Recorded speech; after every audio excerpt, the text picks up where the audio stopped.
Hi అండి, అందరికీ welcome back to our channel. ఈరోజు నేను అందరికీ ఇష్టమైన ఫేవరెట్ రెసిపీ పానీపూరిని ఎలా తయారు చేసుకోవాలో ఈరోజు మనం చూద్దాం. ఈ వీడియో చూసిన తర్వాత లైక్ చేసి సబ్స్క్రైబ్ చేసి షేర్ చేయడం మాత్రం మర్చిపోకండి. ఇంకెందుకు ఆలస్యం, మనం ఈ పానీపూరి ప్రిపరేషన్ని చూసేద్దామా. ముందుగా పానీపూరి కోసం పూరీలు ఎలా తయారు చేసుకోవాలో చూద్దాము. ఆ తర్వాత అందులోకి స్టవ్గా పెట్టుకునే కర్రీని ఎలా ప్రిపేర్ చేసుకోవాలో, దాని తర్వాత పూరీలోకి మెయిన్ ఇంగ్రీడియంట్ అయిన పానీని ఎలా చేసుకోవాలో చూసేద్దాం. ముందుగా మనం పానీపూరికి పూరీ ప్రిపరేషన్ ఎలాగో ఇప్పుడు మనం తెలుసుకుందాం. ఈ పూరీలు ప్రిపేర్ చేసుకోవడానికి ముందుగా ఒక బౌల్లో 1 కప్పు బొంబాయి రవ్వని తీసుకోవాలి. ఒక మిక్సీ బౌల్ తీసుకొని దాంట్లోకి 1 కప్పు బొంబాయి రవ్వని వేసేసుకోవాలి. 1 కప్పు బొంబాయి రవ్వకి 2 టేబుల్ స్పూన్ల గోధుమ పిండిని వేసేసుకోవాలి. ఇందులోనే రుచికి సరిపడా ఉప్పు, అలాగే పూరీలు బాగా పొంగడానికి చిటికెడు వంట సోడాని వేసేసుకోవాలి.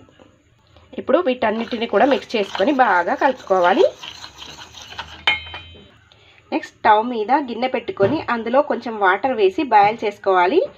ఇది మొత్తం కలిసేటట్టుగా కలుపుకున్న తర్వాత ఈ మరుగుతున్న వాటర్ని కొద్ది కొద్దిగా వేసి ఫోర్క్తో మిక్స్ చేసుకోవాలి. వాటర్ వేడిగా ఉంటాయి కాబట్టి చేయి కాలుతుంది, సో ముందుగా ఫోర్క్తో మిక్స్ చేసుకోవాలి. ఇలా కొంచెం కొంచెం వాటర్ యాడ్ చేసుకొని మిక్స్ చేసుకోవాలి. ఒకేసారి ఎక్కువ వాటర్ యాడ్ చేస్తే కనుక పల్చగా అయిపోతుంది. సో కొంచెం చల్లారిన తర్వాత చేతితో ఒక 5 లేదా 10 నిమిషాల పాటు కలుపుకోవాలి. ఇలా కలుపుకున్న తర్వాత ఇప్పుడు 1 స్పూన్ ఆయిల్ని తీసుకొని చేతికి అప్లై చేసుకొని ఆయిల్ని కూడా ఈ పిండికి అప్లై చేసి బాగా కలుపుకోవాలి. ఒక 2-3 నిమిషాల పాటు బాగా కలిపేసుకోవాలి. పిండి అనేది ఈ విధంగా రావాలి. ఇలా ఉండాలి. మరీ గట్టిగా రాకూడదు, అలాగని మరీ పల్చగా కూడా ఉండకూడదు. ఇలా పిండిని కలుపుకున్న తర్వాత ఒక తడిగుడ్డని దీనిపైన పరిచి ఈ పిండిని ఒక 20 నిమిషాల పాటు నానబెట్టుకోవాలి. పిండి గనక పల్చగా అయినట్లయితే కొంచెం గోధుమ పిండిని యాడ్ చేసుకోవచ్చు, అలాగే గట్టిగా అయినట్లయితే కొంచెం వాటర్ని యాడ్ చేసుకోండి. పిండి నానేలోపు మనం కర్రీ ప్రిపేర్ చేసుకుందాము. ఇప్పుడు ఈ కర్రీ ప్రిపేర్ చేసుకోవడానికి ఒక కుక్కర్ని స్టవ్ పైన పెట్టేసుకొని 1 కప్పు బఠానీని వేసుకొని ఉడికించుకోవాలి. నేను ఇక్కడ కంప్లీట్గా బఠానీతోనే చేస్తున్నానండి. మీకు కావాలంటే 2 బంగాళాదుంపల్ని కూడా మధ్యలో కట్ చేసుకొని ఉడికించుకోవచ్చు. ఈ బఠానీని నేను ఒక 1/2 అవర్ ముందే నానబెట్టి పెట్టేసుకున్నానండి. వీటిని మెత్తగా ఉడికేలాగా ఉడికించుకోవాలి. ఒక 3-4 విజిల్స్ వచ్చేంత వరకు ఉడికించుకోవాలి. బఠానీ ఉడికేలోపు మనం పానీని అయితే ప్రిపేర్ చేసేసుకుందాము.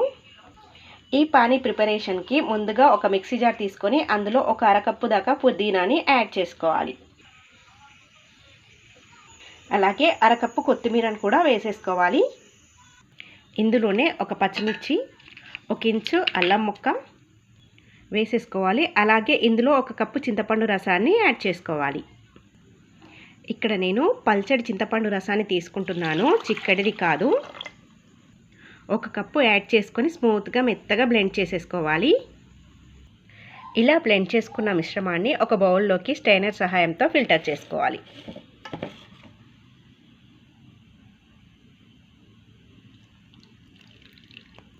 స్పూన్తో కలుపుతూ ఉంటే వాటర్ మొత్తం ఇలా కిందికి జారిపోతుంది. ఇలా వచ్చేస్తుంది అన్నమాట మనకి లిక్విడ్.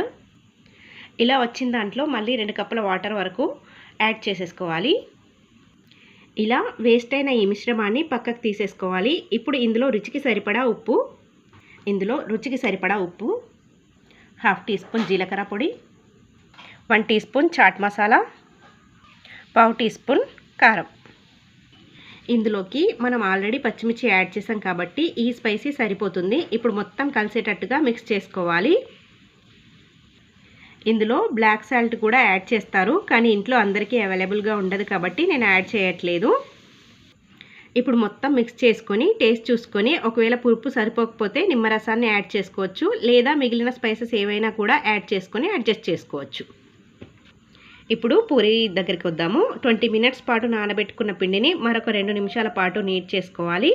ఆ తర్వాత ఈ పిండి మొత్తాన్ని 4 సమభాగాలుగా విభజించుకోవాలి. ఇలా 4 పార్ట్స్ కింద చేసుకున్న తర్వాత గోధుమ పిండిని చల్లుకొని ఈవెన్గా స్ప్రెడ్ చేసుకోవాలి. చపాతీ కర్రతో చపాతీలాగా చేసేసుకోవాలి. ఇలా అంతా కూడా స్ప్రెడ్ చేసేసుకున్న తర్వాత ఒక రౌండ్గా ఉండే గిన్నెని కానీ ఏదన్నా రౌండ్ కట్టర్ని కానీ తీసుకొని కొంచెం చిన్న సైజ్ తీసుకోవాలి, మరీ పెద్ద సైజ్ కాకుండా పూరి ఏ సైజ్ అయితే వస్తుందో మనకి ఆ సైజులో గిన్నెని తీసుకొని ఈ విధంగా ప్రెస్ చేసుకొని ఎక్స్ట్రా పిండిని ఈ విధంగా తీసేసుకోండి. ఇలా కట్ చేసుకున్న తర్వాత ఈ మిగిలిన పిండిని మళ్ళీ పిండిలో యాడ్ చేసుకొని నెక్స్ట్ బ్యాచ్ కింద చేసేసుకోవచ్చు. ఇలా పూరీలు చేసుకునేటప్పుడు మరీ పల్చగా కాకుండా అలాగని మరీ మందంగా కాకుండా ఈ విధంగా ఈపాటి మందంలో మనం పూరీల్ని తయారు చేసేసుకోవాలి. ఇప్పుడు ఈ పూరీలన్నిటినీ నేను ఒక కవర్లోకి తీసేసుకుంటున్నానండి. ఇదే విధంగా అన్ని పూరీల్ని ప్రిపేర్ చేసేసుకోవాలి. ఇలా పూరీలన్నిటినీ ప్రిపేర్ చేసుకున్నాక ఇప్పుడు డీప్ ఫ్రైకి ఆయిల్ పెట్టేసుకోవాలి. ఆయిల్ బాగా హీట్ అయిన తర్వాత ఇప్పుడు దీంట్లోకి ఒక్కొక్క పూరీని వేసుకుంటూ డీప్ ఫ్రై చేసేసుకోవాలి. పూరీలని ఇలా ఒక్కొక్కటిగా వేసుకుంటూ వేయించుకోవాలి. ఇలా ఒక్కొక్కటిగా వేసి వేయించుకోవాలి. ఒక సైడ్ వేగిన తర్వాత మరొక సైడ్ వేసుకోవాలి. చూసారా ఎలా పొంగిందో? చూసారా పూరీలు ఎంత బాగా అయ్యాయో? ఆయిల్ బాగా హీట్ అయిన తర్వాత మాత్రమే ఈ పూరీలు అనేటివి పొంగుతాయండి. ఆయిల్ హీట్ అవ్వకపోతే సరిగా పొంగవు. అందుకని ఆయిల్ హీట్ అయిన తర్వాత ఒక్కొక్కటిగా ఈ పూరీలను వేసుకొని వేయించుకోవాలి. గోల్డెన్ బ్రౌన్ కలర్ వచ్చేంత వరకు ఫ్రై చేసుకోవాలి. అంటే క్రిస్పీగా తయారయ్యేంత వరకు ఫ్రై చేసుకోవాలి. మంటని మరీ హై ఫ్లేమ్లో పెట్టకుండా లో ఫ్లేమ్లో పెట్టకుండా మీడియంలో అడ్జస్ట్ చేసుకుంటూ ఫ్రై చేసుకోవాలి. ఇలా వేగిన ఈ పూరీలు తీసుకొని ఒక ప్లేట్లోకి వేసేసుకోవాలి. ఇదే విధంగా అన్ని పూరీలను చేసుకొని పక్కన పెట్టేసుకోవాలి. ఇక్కడ మన క్రంచీ పూరీలు అయితే రెడీ అయిపోయాయి. చూడండి ఎంత క్రిస్పీగా ఉన్నాయో. సౌండ్ని బట్టి మీకు అర్థమైపోతుంది కదా. పూరీ రెడీ అయిపోయింది, పానీ రెడీ అయిపోయింది. ఇప్పుడు కర్రీ చూద్దాము.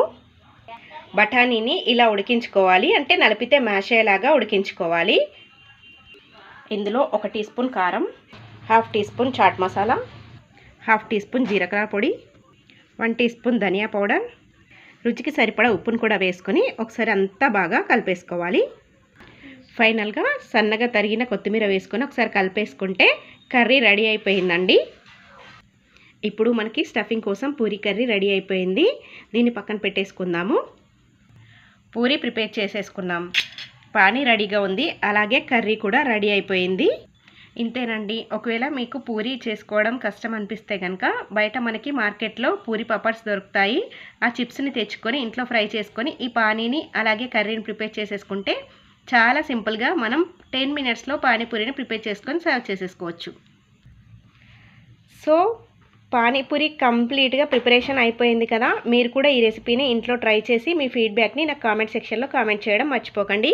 వీడియో నచ్చితే లైక్ చేయండి, మీ ఫ్రెండ్స్కి రిలేటివ్స్కి షేర్ చేయండి. మరిన్ని సింపుల్ టేస్టీ రెసిపీస్ కోసం మన ఛానల్ని సబ్స్క్రైబ్ చేసుకోండి. Thank you for watching.